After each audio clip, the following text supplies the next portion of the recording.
상가 건물 임대차 보호법, 이게 이제 상가 임대차 보호법이죠. 요거에 대한 거 옳은 거 요거 다음 화면에서 질문 하나씩 풀어보겠습니다. 1번 질문. 임차인이 대항력을 갖추기 위해서는 대항력을 임대차 계약서상의 확정일자를 받아야 된다? 아니죠.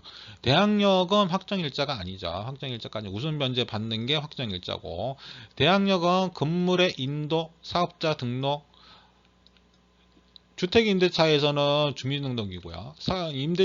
상가 임대차에서는 사업자 등록, 사업자 등록을 신청한 때에 그 다음 날부터 제3자한테 효력이 생긴다. 배당 요구는 종기까지 존속해야 된다. 자, 2번 질문. 사업자 등록의 대상이 되지 않는 건물, 위 법이 적용되지 않는다.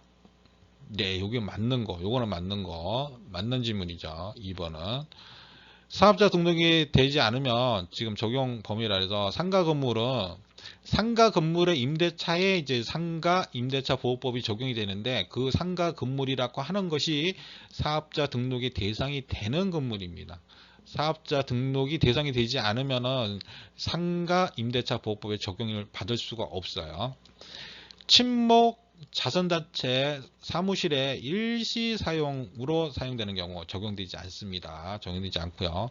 대통령이 정한 보증금 초과, 서울이면 9억입니다. 환산보증금으로. 요 경우 적용되지 않아요. 그러니까 사업자 등록이 안 되는 곳, 그 다음에 일시 사용, 그 다음에 보증금 초과, 이런 경우는 이 상가 임대차 보호법에 적용이 안 됩니다. 이렇게 보시면 돼요. 이 환산보증금이라고 하는 거는 뭐 아시죠? 하면은 이거는 환산보증금 할 때, 환산보증금이라고 하는, 우리가 이제 9억이래잖아요. 9억이라는데 우리는 보통 임대차 이렇게 하게 되면은 뭐 예를 들어서 뭐 1억에 뭐 200 뭐 이런 식으로 할 거 아니야. 뭐 200은 너무 싸네. 이거보다 훨씬 비싸겠지만 하여튼 뭐 이런 식으로 한다. 그러면은 1억 더하기 200 곱하기 100 이런 식으로 환산보증금이 나오죠. 그렇죠? 그러면 여기서 2억이 나오네요. 그러면 요거 토탈 연 3억짜리 해당되고요. 그러니까 서울이면은 9억 미만이니까 9억 미만이니까 여기 상가 임대차 보호법에 적용을 받을 수가 있다. 이렇게 하시면 되겠죠. 자, 3번 질문. 기간이 정하지 아니하거나 기간을 2년 미만으로 정한 임대차는 그 기간을 2년으로 본다? 아니죠. 상가 임대차 보호법은 다릅니다. 차이. 기간을 정하지 아니하거나 기간을 1년 미만으로 정한 임대차는 그 기간을 1년으로 본다. 1년으로 본다. 이게 상가 임대차 보호법에 나와 있는 구조. 다만 임차인은 1년 미만으로 정한 기간을 유효함을 주장할 수 있다. 임대차가 종료한 경우에도 임차인이 보증금을 돌려받을 때까지 임대차 관계는 존속하는 것으로 본다. 여기 이제 구조 내용이고요. 4번 질문. 전차인의 차임 연체액이 2개의 차임액에 달하는 경우 전대인은 전대차 계약을 해지할 수 있다? 아닙니다. 요건 이제 10조 내용인데요. 요건 이제 지금 다 상가 임대차입니다. 상가 임대차. 임차인의 차임 연체액이 3기의 차임액에 달할 때, 그때 임대인은 계약을 해지할 수 있다. 이렇게 나와 있어요. 자, 그러니까 틀린 내용이죠. 2기가 아니고 3기. 자, 5번 질문. 권리금 회수의 방해로 인한 임차인의 임대인에 대한 손해배상 청구권은 방해가 있는 날로부터 3년 이내 행사하지 않으면 시효의 완성을 소멸한다. 이 부분은 방해가 있는 날이 아니고요. 자, 이것도 밑에 법에 나와 있는 내용이에요. 권리금 계약이란 신규 임차인이 임차인에게 지급하기로 한 계약, 권리금 계약이라고 하는 건요. 임대인에게 손해배상을 청구할 권리는 임대차 종료한 날로부터 3년 이내에 행사해야 된다.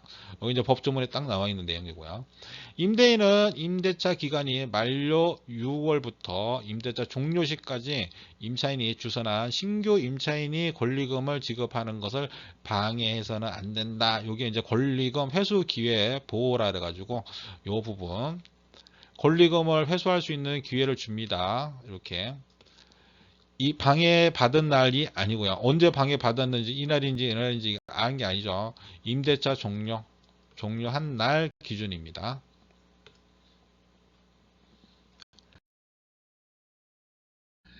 상가 건물 임대차 보호법 내용 중 옳은 거, 이번에는 옳은 거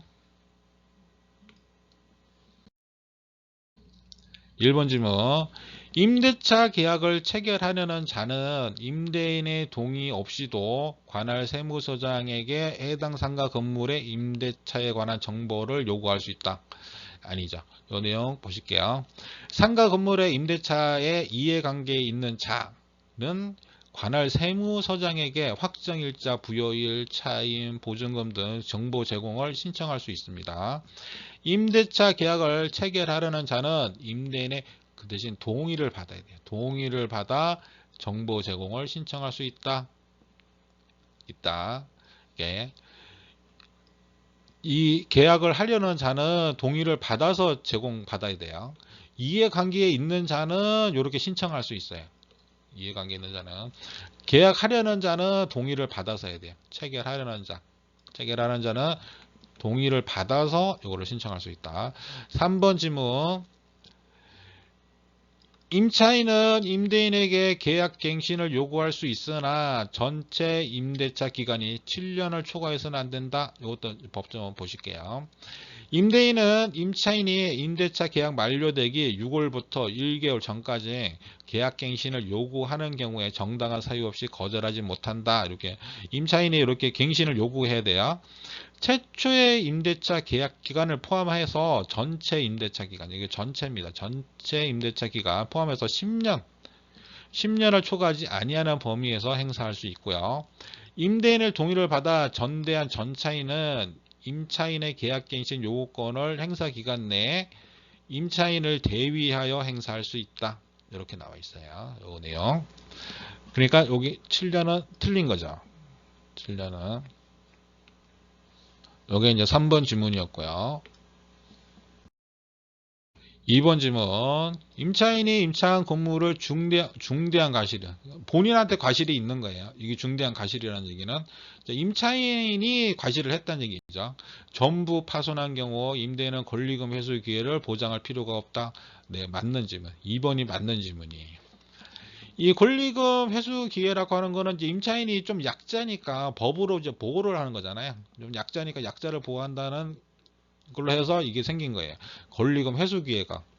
이것 때문에 이제 권리금 떼어먹고 이제 뭐 나가고 이런 경우가 많았잖아요. 예전에 하면은 권리금 얼마 뭐 엄청나게 주고 들어왔는데 뭐 집주인이 내가 이거 이제 뭐 상가 이거 쓸 거야 하면서 나가 이렇게 해버려가지고 뭐 엄청 돈 손해 보면서 나가는 경우. 자, 그래서 임차인을 보호하기 위해서 이게 생겼는데 그 대신에 권리금 회수를 제한해요.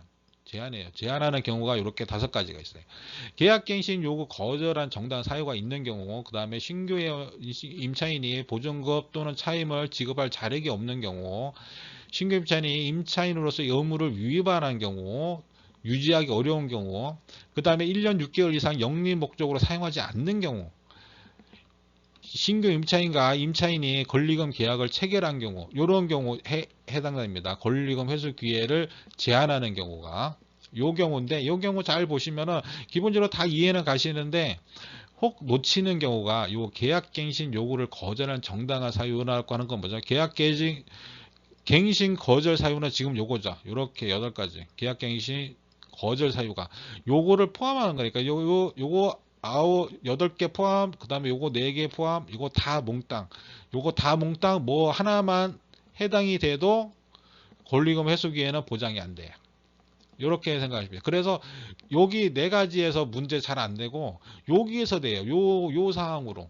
사람들이 요거를 알고 있다가 이거 회수기의 보호 제한에는 없었던 내용인데 그리고 생각하다 보면 다 여기에 해당되는 내용들을 적어 놓습니다. 하면은.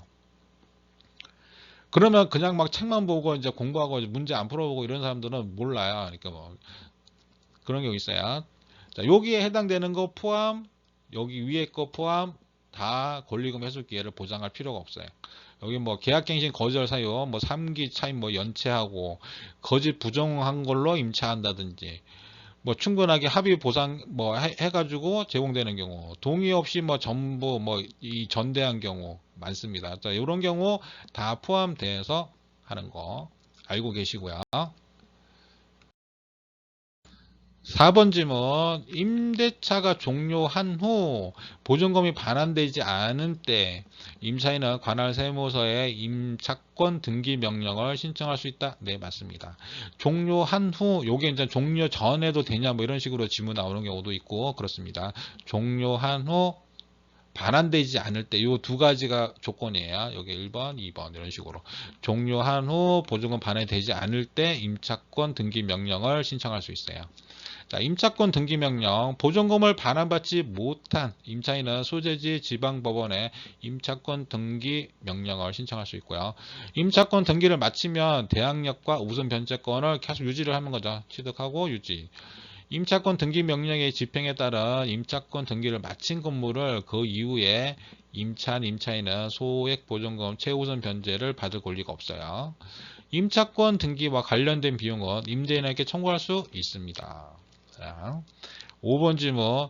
임대차 계약이 묵시적으로 갱신된 경우 임차인의 계약 해지 통고가 있으면 적시 해제 효력이 발생한다. 네, 맞습니다. 임차인이라 했죠. 임차인은 해지 통고하면 적시 효력이 있어요.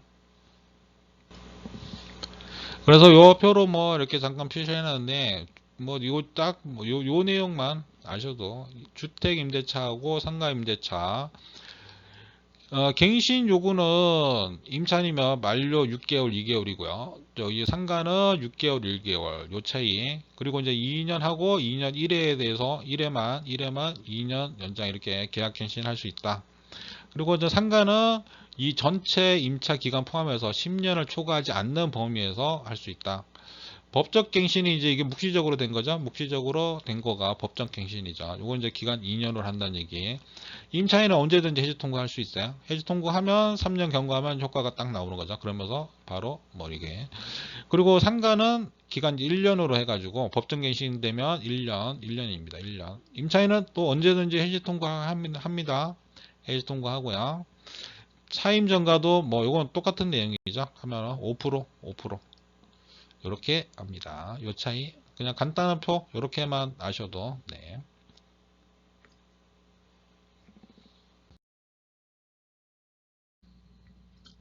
다음 집합 건물의 소유 및 관리에 관한 법률의 설명으로 틀린 것은 자, 집합 건물이라고 하는 건 여러 사람 사는 아파트 뭐 이런 거 얘기하는 거죠. 집합 건물 소유 및 관리에 관한 법률 이런 게 있습니다. 틀린 거. 자, 이것도 다음 화면에서 질문 하나씩 보면서 또 공부할 내용들이 있으니까 1번 질문. 관리인의 대표권 제한. 관리를 하잖아요. 이거의 대표, 이 집합 건물을 대표하는 대표권, 이 관리인에 대한 제한. 이건 선의의 제3자에게 대항할 수 없다. 네, 맞죠. 선의의 제3자한테. 자, 관리인에 대한 내용들 볼게요. 대내적으로 건물의 관리를 총괄하고요. 대외적으로는 관리단을 대표합니다. 구분 소유 10인 이상일 때 이제 관리인을 선임해야 된다. 구분 소유자일 필요는 없고요. 임기는 2년 범위에서 규약으로 정할 수 있고요. 나머지 뭐 이런 내용들은 읽어보시면 되고요. 여기 보면 관리인이 대표권을 제한할 수 있어요. 관리인의 대표권. 이게 대외적으로 뭐 이렇게 대표를 하잖아요. 이 관리인이 대표를 하는데 그걸 제한할 수 있냐? 다만 선의의 제3자한테는 대항할 수 없다. 이렇게 나와 있죠. 2번 질문. 구조상 공용 부분에 관한 물건의 득실 변경은 등기하여야 효력이 생긴다. 아니죠. 자, 이 공용 부분은 자, 설명드릴게요. 전유 부분이라고 하는 거는 이제 우리가 약간 쉽게 생각하면 그냥 내 101호에 지금 이사를 왔다 그러면 이 101호에 해당되는 부분이에요.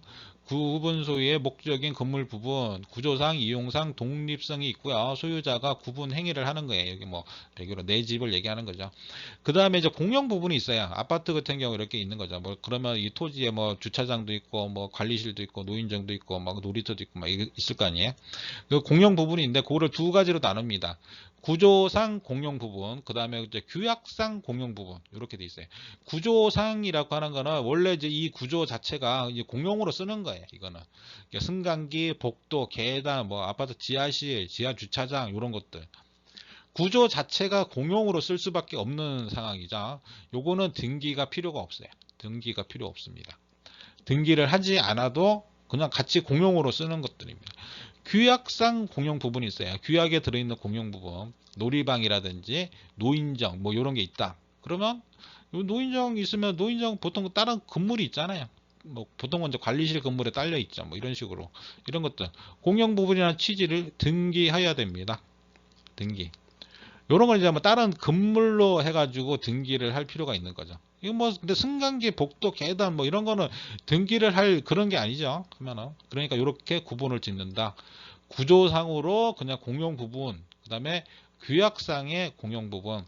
아 이건 서로 공용으로 쓰자라고 규약에 넣어놓은 공용 부분이에요. 이 부분은 등기를 해야 되고 구조상은 등기를 할 필요가 없다. 구분 소유자 전원의 공유에 속한다. 그 다음에 다만 일부의 구분 소유자만이 공용 사용하도록 제공하는 것이 명백한 공용 부분은 그들 구분 소유자의 공유에 속한다. 자, 요 내용도 좀 알고 계셔야 돼요. 요 내용도 이거 다 우리 거 아니야? 뭐 이렇게 할 필요 없어요. 하면은 딱 뭐 일부만 쓸 수 있도록 공용으로 딱 제공된 거 명백한 경우는 그 구분 소유자 공유로 한다. 요 내용. 각 공유자의 지분은 그가 가지는 전유 부분 면적의 비율에 따른다. 내가 101호가 뭐 40평짜리다 그러면 40평 그거에 대한 비율이라는 얘기죠. 그러면은 전유 부분과 분리하여 처분할 수 없으며 규약으로 달리할 수 없다. 그렇죠? 당연하죠. 이 부분에 뭐 공용이 있는데 이 부분만 내가 나 공용으로 쓰는 부분만 따로 뭐 이걸 처분하고 싶어. 이게 안 되죠. 내가 뭐 그렇다고 뭐 승강기 난 안 타. 뭐 계단 이용 안 해. 뭐 이렇게 할 수 없잖아요. 그렇죠? 기본적인 거고요. 3번 질문. 관리인은 매년 회계연도 종료 후 3개월 이내 정기 관리단 지표를 소집해야 된다. 자, 문자를 뭐 이런 것까지도 내는지 하면은 좀 읽고 지나갈게요. 관리단 집회, 구분 소유자 전원으로 구성되는 관리단의 최고 의사결정기관. 그리고 위임한 사항 이외에 관리단의 사무는 관리단 집회의 결정으로 의하고요. 매년 회계년 종료 3개월 이내 정기 관리단 집회 소집하고요. 그 다음에 뭐 구분 소유자 뭐 이런 내용들 여기 한번 정지하시고 한번 읽어보세요. 읽어보시고 내용들 제가 막 설명을 막 해드려야 될 부분은 없어요. 그냥 읽어보시고 요거는 정말 딱 나와 있는 내용이기 때문에 내가 여기서 덧붙여서 얘기할 내용은 별로 없습니다. 구분 소유자 전원이 동의하면 소집 절차를 거치지 않고 소집할 수 있다. 뭐 이런 내용들 알고 계시면 되고요. 다음 4번 질문요. 일부의 구분 소유자만이 공용하도록 제공되는 것임이 명백한 공용 부분은 그들 구분 소유자의 공유에 속한다. 네, 그렇죠. 아까 나왔던 설명드렸던 그거의 여기 부분이네요.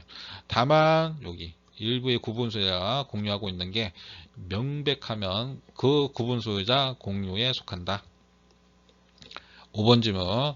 공유자가 공용 부분에 관하여 다른 공유자에 대하여 가지는 채권은 그 특별 승계인에 대하여도 행사할 수 있다. 당연하죠. 이것도 다 공용 부분도 다 공유하고 있는 또 권리잖아요. 그거 뭐 가지는 채권 특별 승계인이라 그러는 얘기는 뭐야? 양도 받았다는 얘기죠. 특별 승계인. 내가 샀다. 대해서도 행사할 수 있다. 그렇죠.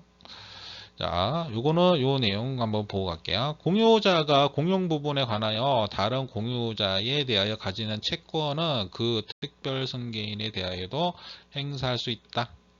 이렇게 나와 있죠.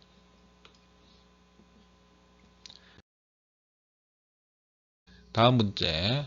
집합 건물의 소유 및 관리에 관한 법률에 관한 설명으로 옳은 것을 모두 고른 것은 자, 이것도 다음 화면에 볼게요.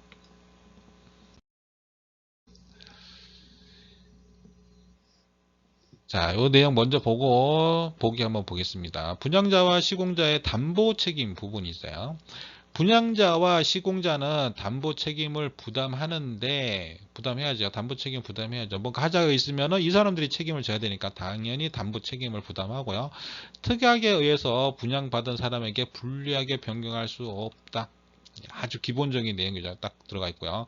대지 부분의 권리상의 하자는 적용되지 않는다. 네, 이 부분. 전유 부분은 구분 소유자한테 인도된 날, 내 101호 사서 이제 들어온 날이죠. 뭐 소유권 이전 등기 딱 한 날 인도됐다는 거는 그 얘기죠. 그 날에 해당하는 거고, 공용 부분은 사용 금사일 또는 사용 승일일을 기준으로 계산한다. 이렇게. 그러니까 사용 검사일이라든지 사용 승일일이 딱 떨어지고 나서는 이 사람들이 담보 책임을 져야 되는 거죠. 뭐 하자가 있으면 이 사람들이 보수를 한다든지 뭔가 비용을 들여서 해야 된다 이 얘기죠. 그리고 전에 문제에서도 나왔던 구조상 공용 부분, 규약상 공유 부분, 이 부분 또 보게 한번 보시면 되죠. 각 공유자는 공용 부분을 그 용도에 따라 사용할 수 있다. 네. 전유 부분에 관한 담보 책임의 존속 기간은 사용 금사일부터 계산한다. 전유 부분 내가 101호면 101호 지금 들어왔을 때 담보를 해줘야지. 지금 사용 검사일부터 막 해버리면 그러면 기간 지나고 나면 안 해주겠다는 얘기잖아요. 안 되죠. 이때는 사용 검사일이 아니고 내가 들어온 날, 인수한 날, 소유권 이전 등기 한 날, 뭐 이런 식으로 보셔야겠죠. 구조상 공용 부분에 관한 물권의 득실 변경은 그 등기를 해야 효력이 발생한다. 네, 맞죠. 맞죠. 아니죠. 죄송합니다. 착각했어요. 구조상이죠, 구조상. 잘못 봤습니다. 구조상이라고 하는 얘기는 그냥 구조가 어떠냐는 얘기니까 승강기나 계단을 얘기하는 거죠, 계단. 네, 계단은 등기할 필요가 없는 거죠. 등기할 필요가 없다. 이거 틀린 거. 죄송합니다. 분양자는 원칙적으로 전유 부분을 양수한 구분 소유자에 관하여 담보 책임을 지지 않는다. 전유 부분을 양수한 구분 소유자에 대해서 담보 책임을 지지 않으면 어떻게 해요? 분양자가. 분양을 했으면 내가 지금 101호 들어왔는데 이걸 담보 책임을 지지 않는다. 이거 무슨 말도 안 되는 얘기를 여기다 질문에 넣어놨네. 자, 이렇게 해가지고 여기까지 하고요. 다음 시간에 뵙겠습니다.